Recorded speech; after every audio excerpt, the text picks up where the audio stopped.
भारतवंशियों की जो सभा है वहां पहुंच चुके हैं।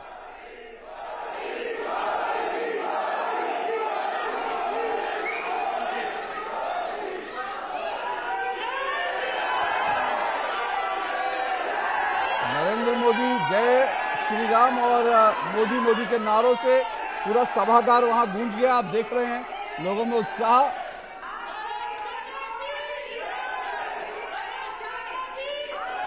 भारत माता की जय के अब जय घोष वहां हो रहा है।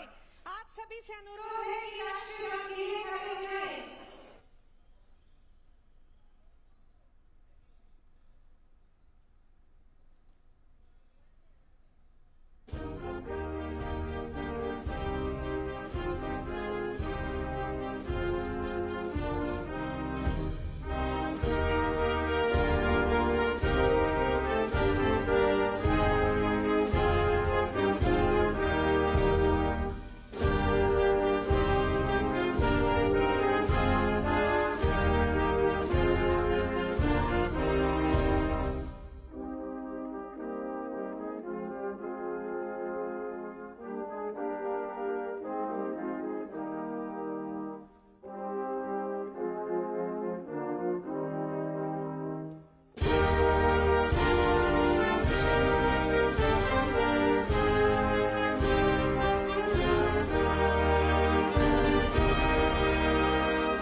नमस्कार, कालिस्पेरा, सत श्री अकाल, जय गुरुदेव,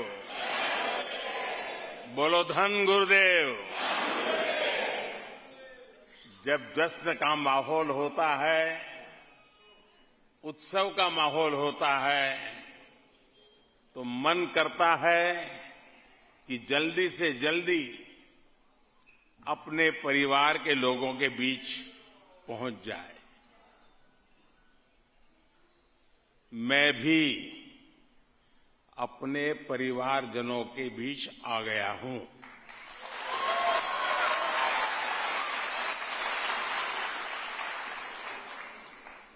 सावन का महीना है,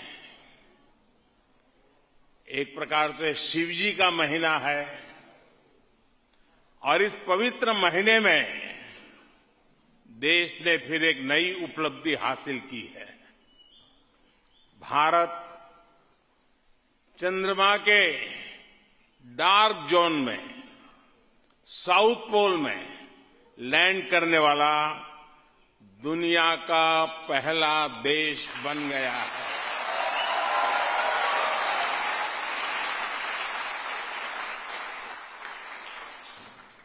भारत ने चंद्रमा पर तिरंगा लहराकर पूरे विश्व को भारत के सामर्थ्य का परिचय कराया है। दुनिया भर से बधाई संदेश आ रहे हैं। लोग अपनी शुभकामनाएं भेज रहे हैं, और मुझे पक्का विश्वास है लोग आपको भी बधाई देते होंगे। देते हैं ना? ढेर सारी बधाई आपको भी मिल रही है ना? हर हिंदुस्तानी को मिल रही है। पूरा सोशल मीडिया बधाई संदेशों से भरा हुआ है। जब सफलता इतनी बड़ी हो तो सफलता, उसका उत्साह ये भी लगातार बना रहता है। आपके चेहरे भी बता रहे हैं, दुनिया में कहीं भी रहे, लेकिन आपके दिल में धड़कता है भारत। आपके दिल में धड़कता है, आपके दिल में धड़कता है, आपके दिल में धड़कता है। मैं आज ग्रीस में आपके बीच आकर एक बार फिर सभी को चंद्रयान, उसकी एक भव्य सफलता के लिए बहुत बहुत बधाई देता हूं।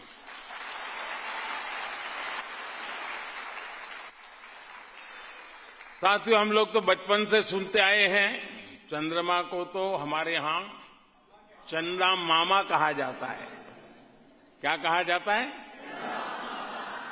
आपने देखा होगा, चंद्रयान को लेकर कुछ लोग तस्वीरें शेयर कर रहे थे कि हमारी धरती मां ने अपने भाई चंद्रमा को राखी के तौर पर चंद्रयान भेजा है। और देखिए, चंद्रमा ने कितनी अच्छी तरह उस राखी की मर्यादा रखी, उसका सम्मान किया। राखी का पर्व भी कुछ ही दिनों में आ रहा है। मैं आप सभी को रक्षाबंधन की अग्रिम शुभकामनाएं भी देता हूं।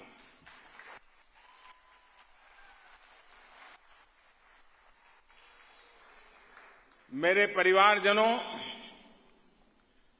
मैं दुनिया के कितने ही देशों में गया हूं, लेकिन ग्रीस आना, एथेंस आना मेरे लिए बहुत खास है। एक तो एथेंस का इतिहास हजारों साल पुराना है। दूसरा, मैं काशी का सांसद हूं, जो दुनिया के सबसे पुराने जीवंत शहरों में से एक है काशी। तीसरा, एक और बात भी है, बहुत कम लोगों को पता होगा, मेरा जहां जन्म हुआ गुजरात में, वो वडनगर, वो भी एथेंस की तरह ही एक जीवंत शहर है। वहां भी हजारों साल पुरानी सभ्यता के अवशेष मिले हैं। इसलिए एथेंस आना मेरे लिए एक अलग ही भावना से भरा हुआ है। और आपने देखा है, ग्रीस की सरकार ने मुझे ग्रीस का सबसे बड़ा नागरिक सम्मान भी दिया है।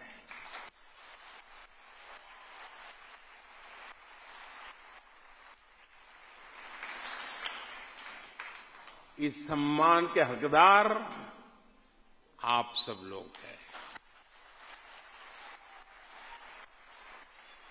इस सम्मान के हकदार 140 करोड़ भारतीय हैं।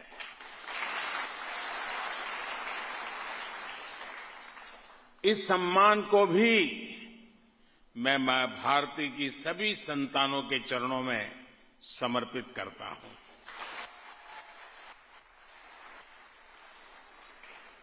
साथियों, आज मैं ग्रीस के लोगों के साथ अपनी संवेदना भी व्यक्त करना चाहता हूं। अभी यहां जब जंगलों में आग लगी तो बहुत बड़ी मुश्किल खड़ी हो गई थी। ग्रीस के कितने ही लोगों की इस आपदा में दुखद मृत्यु तक हो गई। भारत संकट की इस घड़ी में ग्रीस के लोगों के साथ है। साथियों, ग्रीस और भारत के रिश्ते सदियों से हैं। ये रिश्ते सभ्यता के हैं, संस्कृति के हैं। ग्रीक इतिहासकारों ने भारतीय सभ्यता का बहुत गहन वर्णन किया है। ग्रीस और मौर्य साम्राज्य के बीच मित्रतापूर्वक रिश्ते रहे। सम्राट अशोक के भी ग्रीस से बहुत अच्छे संबंध रहे। जब दुनिया के बहुत बड़े हिस्से में डेमोक्रेसी के बारे में चर्चा तक नहीं होती थी, तब हमारे यहां लोकतांत्रिक व्यवस्थाएं थी। एस्ट्रोनॉमी हो, मैथमेटिक्स हो, आर्ट्स हो, व्यापार हो, हम दोनों सभ्यताओं ने एक दूसरे से बहुत कुछ सीखा है और एक दूसरे को बहुत कुछ सिखाया भी है। मेरे परिवारजनों, हर सभ्यता और हर संस्कृति की कुछ न कुछ एक विशेष पहचान होती है। भारतीय सभ्यता की पहचान विश्व को जोड़ने की रही है। इस भावना को हमारे गुरुओं ने सबसे ज्यादा सशक्त किया है। गुरु नानक देव जी का विश्व भ्रमण, जिसको हम उदासियों के रूप में जानते हैं, उनका उद्देश्य क्या था? उनका उद्देश्य यही था कि वो मानवता को जोड़े, इंसानियत का भला करें। गुरु नानक देव जी ने ग्रीस में भी अनेक स्थानों की यात्रा की थी। नानक नाम चढ़दी कला, तेरे भाणे सर्वदा भला।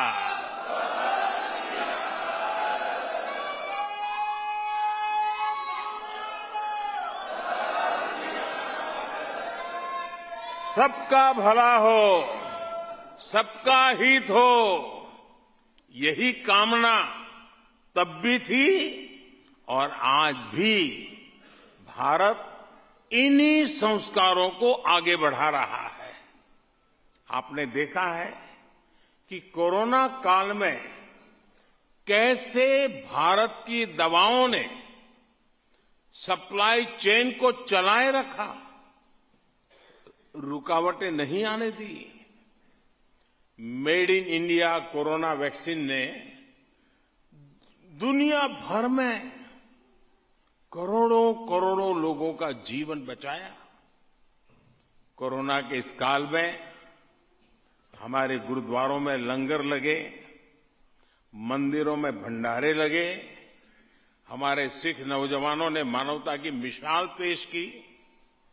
एक राष्ट्र के रूप में, एक समाज के रूप में ये जो काम भारत करता है, यही हमारे संस्कार है। साथियों, आज दुनिया नए वर्ल्ड ऑर्डर की तरफ बढ़ रही है। भारत के बढ़ते सामर्थ्य के साथ ही विश्व में भारत की भूमिका भी तेजी से बदल रही है। अभी मैं दक्षिण अफ्रीका में ब्रिक्स समिट में हिस्सा लेकर आ रहा हूं। अब से कुछ दिन बाद भारत में G20 का शिखर सम्मेलन होने जा रहा है। G20 का प्रेसिडेंट होने के नाते भारत ने इसकी जो थीम तय की है, उसमें भी विश्व बंधुत्व की यही भावना नजर आती है। ये थीम है वसुधैव कुटुंबकम, one earth, one family, one future, यानी पूरी दुनिया का फ्यूचर साझा है, जुड़ा हुआ है। इसलिए हमारे फैसले और हमारे सरोकार भी उसी दिशा में है। साथियों, हम भारतीयों की एक और खासियत होती है कि हम जहां भी रहे मिलजुल करके रहते हैं, जैसे दूध में, पानी में, शक्कर की तरह घुल मिल जाते हैं। आप भी यहां ग्रीस में आकर यहां की अर्थव्यवस्था की और खासकर ग्रामीण अर्थव्यवस्था की मिठास बढ़ा रहे हैं। आप यहां ग्रीस के विकास के लिए इतनी मेहनत कर रहे हैं, वहीं भारत में आपके जो नाते रिश्तेदार हैं, वो भी पूरी ताकत से देश के विकास में जुटे हुए हैं। आपके परिवार के लोगों ने भारत को दूध उत्पादन के मामले में दुनिया में नंबर 1 बना दिया है।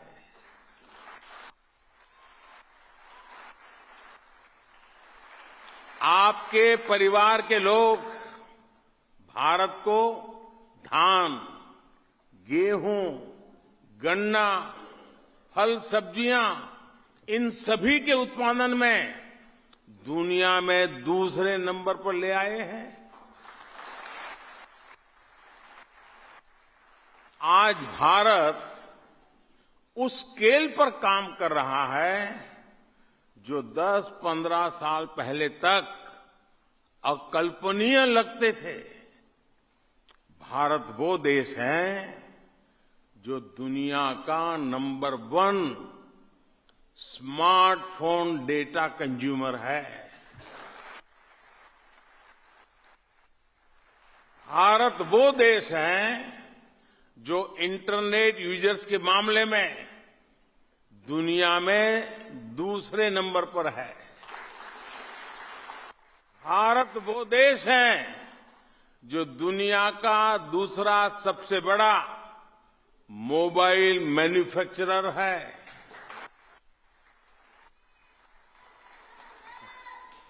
भारत वो देश है जिसमें दुनिया का तीसरा सबसे बड़ा स्टार्टअप इकोसिस्टम है। भारत वो देश है जिसमें दुनिया का तीसरा सबसे बड़ा ऑटोमोबाइल मार्केट है। भारत वो देश है जिसमें दुनिया का तीसरा सबसे बड़ा सिविल एविएशन मार्केट है। साथियों, आज आईएमएफ, वर्ल्ड बैंक हो, सभी भारत की मजबूत अर्थव्यवस्था की तारीफ करते नहीं थकते हैं। आज दुनिया की बड़ी बड़ी कंपनियों में भारत में निवेश करने के लिए होड़ मची हुई है। आज भारत दुनिया में 5वें नंबर की सबसे बड़ी आर्थिक ताकत है।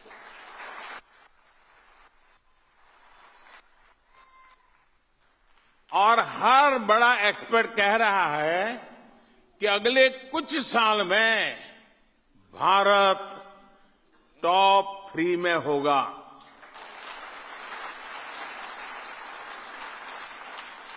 साथियों,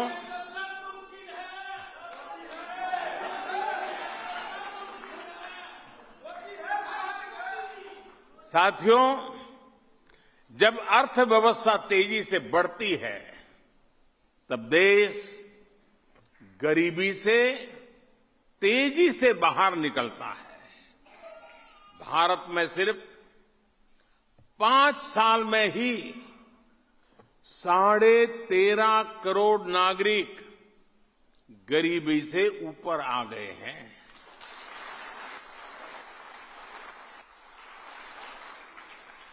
भारत की इकोनॉमी का साइज बढ़ने के साथ ही हर भारतीय हर परिवार की आय में भी बढ़ोतरी हो रही है और भारत के लोग ज्यादा कमा रहे हैं तो ज्यादा इन्वेस्ट भी कर रहे हैं। 10 साल पहले भारतीयों ने म्यूचुअल फंड में करीब 8 लाख करोड़ रुपए इन्वेस्ट कर रखा था। आज भारतीयों ने करीब करीब 40 लाख करोड़ रुपए म्यूचुअल फंड में इन्वेस्ट कर रखा है। ये इसलिए हुआ है क्योंकि आज हर भारतीय आत्मविश्वास से भरा हुआ है और भारत भी आत्मविश्वास से लबालब है।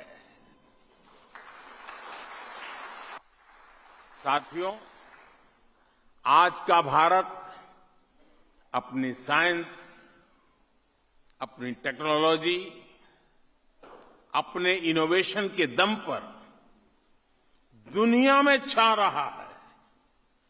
2014 के बाद से भारत में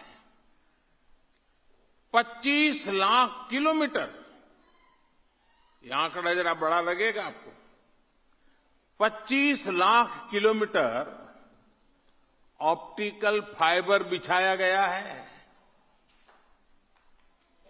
और ये 25 लाख किलोमीटर ऑप्टिकल फाइबर का मतलब होता है ये धरती और चंद्रमा के बीच जितनी दूरी है उससे भी 6 गुना ज्यादा है।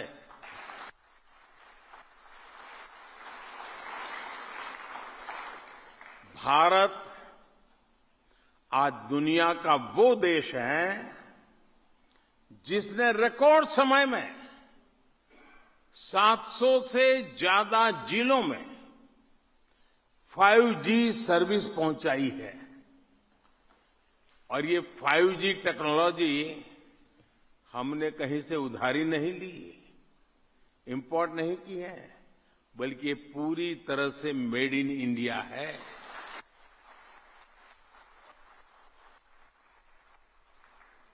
आज भारत में हर गांव, हर गली में डिजिटल ट्रांजैक्शन होने लगा है।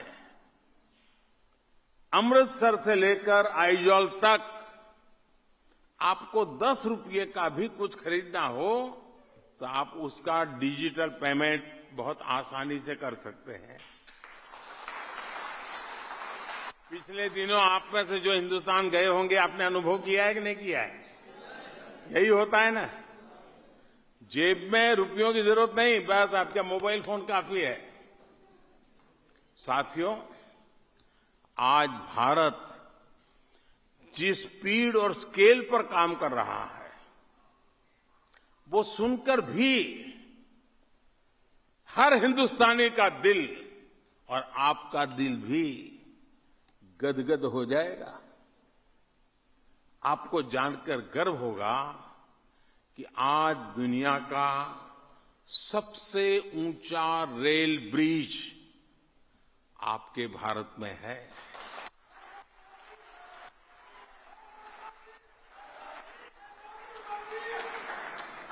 आज दुनिया की सबसे ऊंची मोटरेबल रोड आपके भारत में है। दुनिया का सबसे बड़ा क्रिकेट स्टेडियम आज भारत में है। दुनिया की सबसे ऊंची प्रतिमा आज भारत में है। दुनिया का सबसे बड़ा सोलर विंड पार्क हमारे भारत में बन रहा है। चंद्रमा आजकल हॉट टॉपिक है, इसलिए मैं एक और उदाहरण चंद्रमा से जोड़ते हुए दूंगा। पिछले 9 साल में भारत ने अपने गांवों में जितनी सड़कें बनाई है, मैं गांव की सड़कों की बात कर रहा हूं, गांव में जितनी सड़कें बनाई हैं वो धरती से चंद्रमा जितनी दूरी को कवर कर सकती है, इतनी लंबी गांव की सड़कें 9 साल में बनी हैं।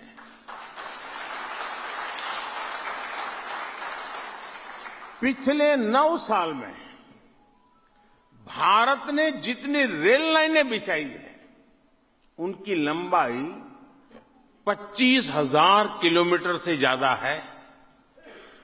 अब ये मैं 25,000 किलोमीटर बोलता हूं तो सिर्फ एक आंकड़ा जैसा लग सकता है कि चलो भाई 25,000 किलोमीटर हो गया होगा। आप ये समझिए कि इटली में, साउथ अफ्रीका में, यूक्रेन में, पोलैंड में, ब्रिटेन में जितना बड़ा रेल लाइनों का नेटवर्क है, उससे ज्यादा रेल लाइनें भारत ने पिछले 9 साल में बिछाई है।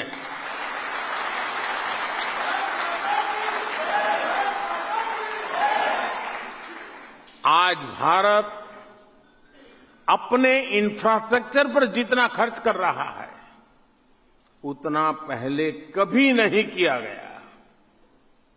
साथियों, आज भारत जय जवान, जय किसान, जय विज्ञान, जय अनुसंधान, इस मंत्र पर चलते हुए हर सेक्टर को मजबूत बना रहा है। यहां ग्रीस में बहुत हमारे साथी पंजाब से आए हैं और अधिकतर खेती के काम से जुड़े हुए हैं। भारत में हमने किसानों के लिए एक योजना शुरू की है, जिसमें खेती के खर्चों के लिए उनके बैंक खातों में सरकार सीधे पैसा भेजती है। पीएम किसान सम्मान निधि के तहत अब तक 2.5 लाख करोड़ रुपए से ज्यादा सीधे किसानों के बैंक अकाउंट में ट्रांसफर हुए हैं।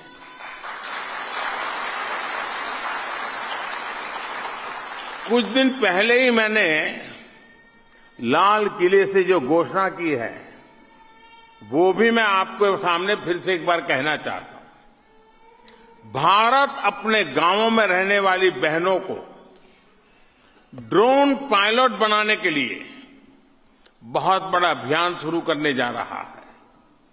आप सोचिए, हमारी गांव की बेटियां अब ड्रोन पायलट बनकर आधुनिक खेती में मदद करेगी। ड्रोन की मदद से खेत में दवा छिड़कना, एक जगह से दूसरी जगह तक जरूरी सामान पहुंचाना, ये सब उनके बाएं हाथ का खेल होने वाला है। साथियों, भारत में हमने किसानों को 20 करोड़ से ज्यादा सॉइल हेल्थ कार्ड दिए हैं। अब उन्हें पता है कि खेत को कौन सी तरह की खाद चाहिए, खेत में कितनी खाद चाहिए, किस प्रकार की फसल के लिए उनका खेत, उनकी जमीन उपयोगी है। इस वजह से अब वो कम जगह में ज्यादा पैदावार कर रहे हैं। भारत में बहुत बड़े पैमाने पर हमारे किसान भाई बहन नेचुरल फार्मिंग की तरफ भी बढ़ रहे हैं। सरकार ने एक और योजना शुरू की है, जिससे किसानों को बहुत मदद मिली है। ये है वन डिस्ट्रिक्ट वन प्रोडक्ट योजना। आपको भी पता है कि हर जिले की कुछ न कुछ खासियत होती है। जैसे कर्नाटका के कोडागु की कॉफी हो, अमृतसर का आचार और मुरब्बा हो, भीलवाड़े के मक्के के बने उत्पाद हो, फतेहगढ़ साहब, होशियारपुर, गुरदासपुर का गुड़ हो, निजामाबाद की हल्दी हो, हर जिले के किसी एक प्रोडक्ट पर फोकस करके हम उसका एक्सपोर्ट बढ़ा रहे हैं। यही है आज का भारत, जो नए लक्ष्यों के लिए नए तरीकों से काम कर रहा है। साथियों, ग्रीस तो वो जगह है जहां ओलंपिक का जन्म हुआ। खेलों के लिए ये पैशन भारत के युवाओं में भी लगातार बढ़ रहा है। भारत के छोटे छोटे शहरों से निकलकर हमारे खिलाड़ी ओलंपिक से लेकर यूनिवर्सिटी गेम्स तक में कमाल कर रहे हैं। हमारे नीरज चोपड़ा ने जब ओलंपिक में मेडल जीता तो हर किसी को गर्व हुआ है। अभी कुछ दिन पहले ही वर्ल्ड यूनिवर्सिटी गेम्स में भी भारत के बच्चों ने शानदार प्रदर्शन किया है। इस प्रतियोगिता के इतिहास में, यानी जब से ये प्रतियोगिता शुरू हुई तब से भारत ने कुल जितने मेडल जीते थे उससे ज्यादा मेडल इस बार एक बार में जीत करके लिए आए हैं।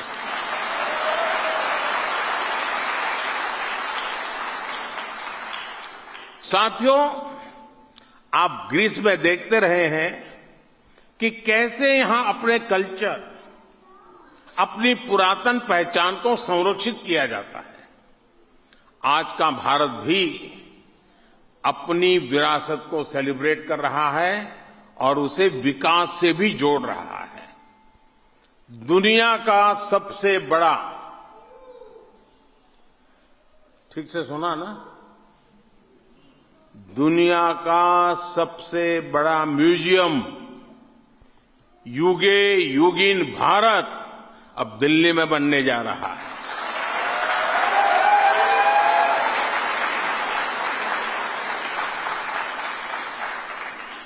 कुछ दिन पहले ही मुझे मध्य प्रदेश के सागर में संत रविदास स्मारक का भूमि पूजन करने का सौभाग्य मिला।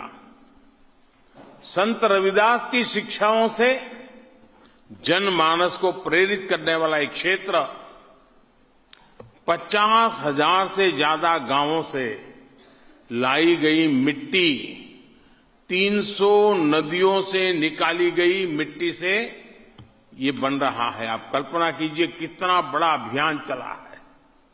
संत रविदास जी का जन्म तो संत रविदास जी का जन्म तो काशी में ही हुआ था। मुझे काशी में संत रविदास जी के जन्म स्थान पर विभिन्न सुविधाओं के विस्तार का भी सौभाग्य मिला है। बीते 9 साल में हमने अपने गुरुओं के पावन स्थलों तक बेहतर कनेक्टिविटी के लिए भी बहुत काम किया है। एक जमाना था जब बहुत दूर से दूरबीन की मदद से लोग करतारपुर साहब के दर्शन किया करते थे। हमारी सरकार ने करतारपुर साहब तक राहदारी भी आसान बना दी है।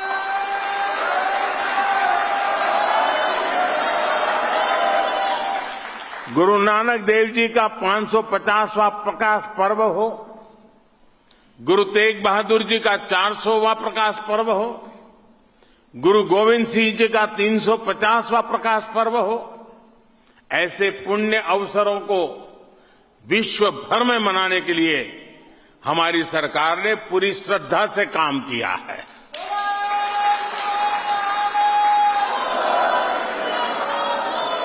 अब भारत में हर साल 26 दिसंबर को साहबजादों की याद में वीर बाल दिवस भी मनाया जाता है।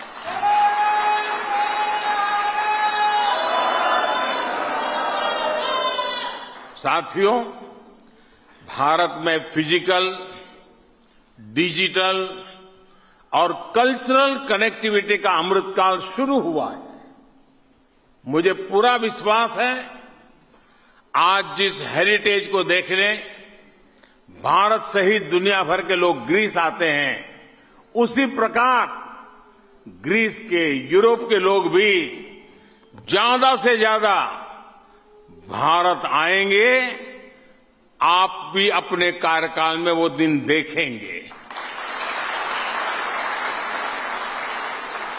लेकिन जैसे मैंने यहां आपको भारत की बात बताई है, वैसे ही आपको भी भारत की बात अपने ग्रीक दोस्तों को बतानी होगी। बताएंगे ना? भूल गए? यह भी मां भारती की बहुत बड़ी सेवा है। साथियों, आपके ग्रीक साथियों के लिए भारत में ऐतिहासिक स्थलों के अलावा भी देखने के लिए बहुत कुछ है। यहां के लोग तो वन्य जीव प्रेमी है, पर्यावरण की रक्षा के प्रति बहुत गंभीर है। अगर एरिया वाइज देखें तो भारत के पास दुनिया की 2.5% से भी कम जमीन है, लेकिन दुनिया की 8% से ज्यादा बायोडायवर्सिटी भारत में पाई जाती है। दुनिया की करीब करीब 75% टाइगर पॉपुलेशन भारत में ही है। दुनिया में सबसे ज्यादा टाइगर्स भारत में पाए जाते हैं। दुनिया में सबसे ज्यादा एशियाटिक एलिफेंट भारत में पाए जाते हैं। दुनिया में सबसे ज्यादा एक सींग वाले राइनो भारत में पाए जाते हैं। दुनिया में भारत इकलौता देश है जहां पर एशियाटिक लायंस पाए जाते हैं। आज भारत में 100 से ज्यादा कम्युनिटी रिजर्व्स हैं। आज भारत में 400 से ज्यादा नेशनल पार्क और सेंचुरीज हैं। मेरे परिवारजनों, आज का भारत मां की किसी भी संतान का साथ कभी भी नहीं छोड़ता। दुनिया में कहीं पर हो, भारत मुश्किल के समय में कभी भी उसको अकेला नहीं छोड़ता है, उसका साथ नहीं छोड़ता। और इसलिए तो मैं कहता हूं कि आप मेरे परिवारजन हैं। आपने देखा है, जब यूक्रेन का युद्ध हुआ तो हम अपने हजारों बच्चों को सुरक्षित निकाल करके ले आए। जब अफगानिस्तान में हिंसा शुरू हुई तो भारत ने अपने नागरिकों को वहां से सुरक्षित बाहर निकाला। और इसमें बहुत बड़ी संख्या में हमारे सिख भाई बहन भी थे। इतना ही नहीं, हम अफगानिस्तान से गुरु ग्रंथ साहब के स्वरूप भी पूरी अदब के साथ भारत ले आए।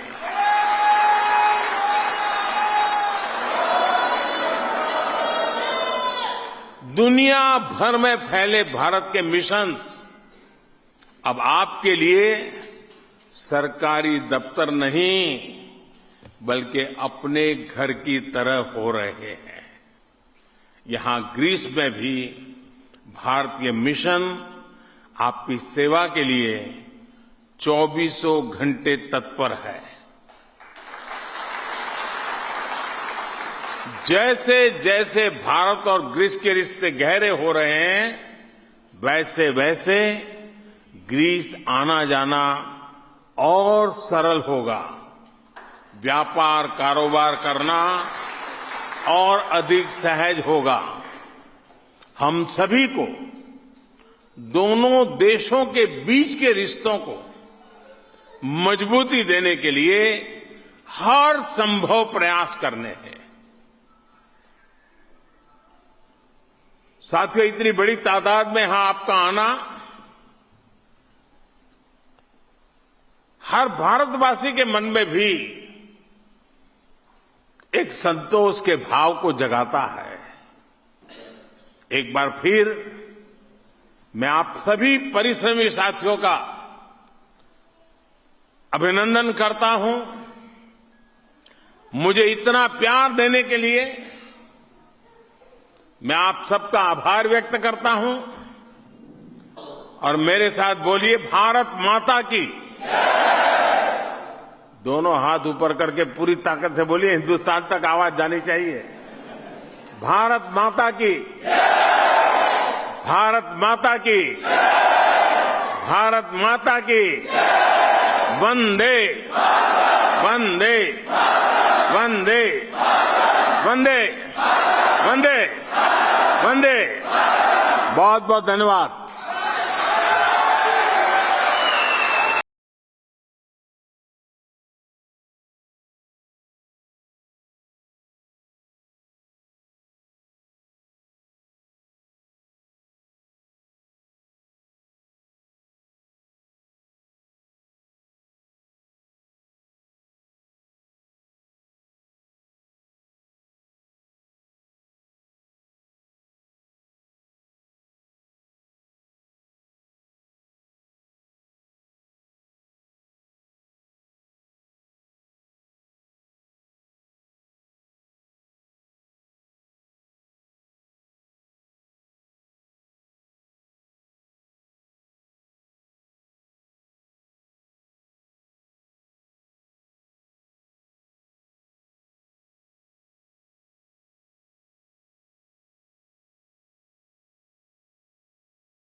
कुछ देर पहले भी आपने देखा कि निकले हैं भारतवंशियों को संबोधित करके, और इस बीच जो एक बड़ी खबर